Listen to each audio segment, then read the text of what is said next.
There are a few different methods for solving systems of linear equations that we'll review here.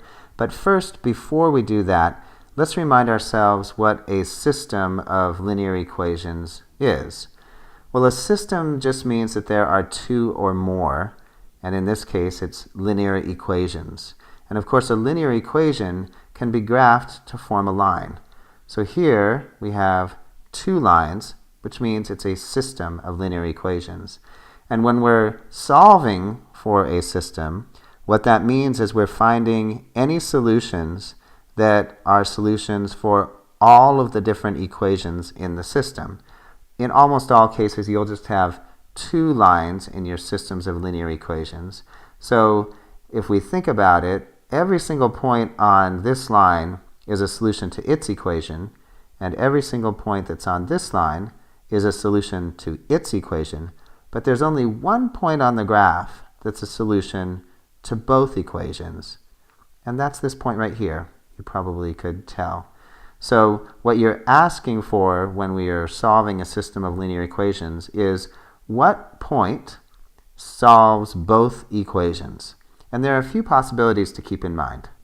One possibility is like what we just looked at, where the two lines cross in one point and there is one solution. Can you think of a case where there might be no solutions? Well, consider these two lines. They're parallel. They will go on forever in both directions and never cross. So they never have a point that's common to both lines.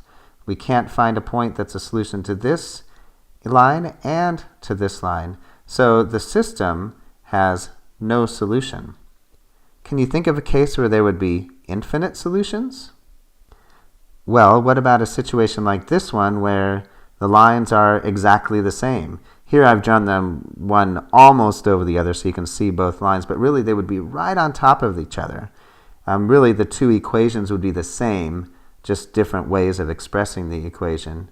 And that means that every single point on one line is a solution for every single point on the other line, and there's infinite points on those lines, so there are infinite solutions. Now, let's look at a few ways to find the solution to a system of linear equations. One way to find the solution to a system of linear equations is just to graph it. Here we have two lines, and they cross at a particular point, and that's going to be the solution. The problem with graphing, though, is that it takes a lot of time.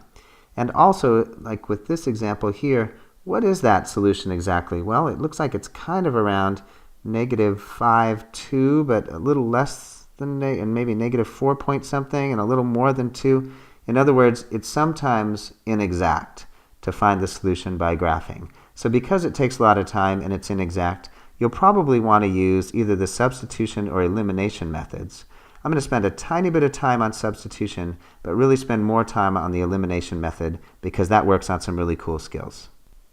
With both the substitution and elimination methods, what you're trying to do is go from two equations with two unknowns. Y is an unknown and x is an unknown. When I say unknown, I just mean variables. And you're trying to go to one equation with one unknown because you can solve that. So let's take a look at a quick example of the substitution method. Here we have an equation that says y equals 3x plus 2 and another equation that says x plus y equals 10. Well, if we know that y equals exactly 3x plus 2, we can take the 3x plus 2 and substitute it in for this y right here. That's why it's called the substitution method. And what that will do is it will get rid of the y in the second equation, so we'll just have x's here. We'll have gone from two equations and two unknowns to one equation and one unknown. So let's go ahead and do that. So we'll have x plus, and now we're going to substitute 3x plus 2 in for that y. That equals 10. From there, it's pretty easy to solve. Combine like terms. 4x plus 2 equals 10. 4x minus the 2 on both sides equals 8. So x equals 2. And now what we need to do is go back into one of these original equations and substitute 2 for x into them. I'm going to choose the second equation because that one's going to be a little bit easier. So I'll put 2 for the x plus y equals 10. When we subtract 2 from both sides, we find that y equals 8. And so we can state our solution as 2, 8. And by the way, we can go back into our other original equation. Just make sure if we put 2 in for x here, 3 times 2 is 6, plus 2 is 8. So the point 2, 8 is a solution for both of these equations. And that's the substitution method. Now let's get to the cooler method, which is elimination. With the elimination method, there are certain steps you'll follow. But before we review those, let's just look at an example. Here we have a system of 2 linear equations. And what we want to do is find the one point that satisfies them both. We want to solve the system. We could graph them, or we could try to rearrange one of the equations and substitute it in. But the better way by far is going to be to use the elimination method. So before I explain what the elimination method is, let me just suggest that we can add these 2 equations together. Now, I'll explain why we would want to do that in a second, but let's make sure that we are allowed to do that with the rules of math. So you know that we can add the same thing to both sides of any equation and keep it true. Well, down here, we have one thing on the left side and another thing on the right side, and those 2 things, 5x minus 2y and 11, are equal. So if we add 5x minus 2y to this side of the first equation and 11 to this side of the first equation, then we'll be adding the same thing, or equal things, to both sides of that first equation. And so we're allowed to do that. Now, what happens when we do actually do that? Let's take a look. So we're going to go ahead and add the 2 equations together here, and what that's going to result in is really pretty cool. So 3x plus 5x is 8x. Now 2y minus 2y, that's 0. So there's no y left. And 13 plus 11 is 24. So what we've done is we've eliminated y by adding the 2 equations together. That's why it's called the elimination method. Now it's pretty easy to solve for x. We'll just divide by 8 and we get x equals 3. And then we can substitute that value for x back into either original equation. Let's just do it into the first one. So 3 times x, which is 3, plus 2y equals 13. Just go ahead and solve here. 9 plus 2y equals 13. So 2y, subtracting 9 from both sides, is 4. Yes, and then y equals 2.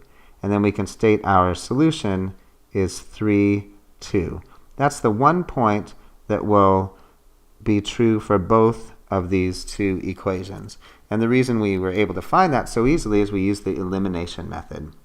Now let's look at a little bit of a harder example. In this example, it won't just work to add the 2 equations together. What would happen if we did that? Well, we would get 2x plus x is 3x, and 3y minus 4y is negative y. Well, 3x minus y, that doesn't eliminate either variable. We're going to have to take another step in here to be able to eliminate the variable. So how do we do that? Well, what we want to do is make it possible to add the 2 equations together and eliminate one variable at the other. You can eliminate x or y. When you have one of the variables that has a positive and a negative, then usually it's a little bit easier to eliminate that one. So let's try to eliminate y. And just bear with me. I'm just going to take some steps here, and you'll see why in a second. So what I'm going to do is I'm going to multiply this first equation by 4. That's not an x, that's a multiplication sign. And what I'm going to get when I multiply that first equation by 4 is I'm going to get 8x plus 12y equals 44. See that? Now, instead of 4, on the next equation, I'm going to multiply this one by 3.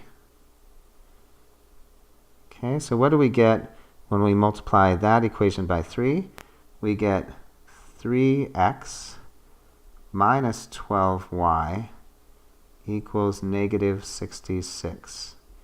Now you're probably saying, aha, I know why we're doing this, because I see a 12y and a minus 12y, and those can be eliminated. But before we actually take that step, let's just make sure, are we allowed to multiply an equation by 4 or an equation by 3?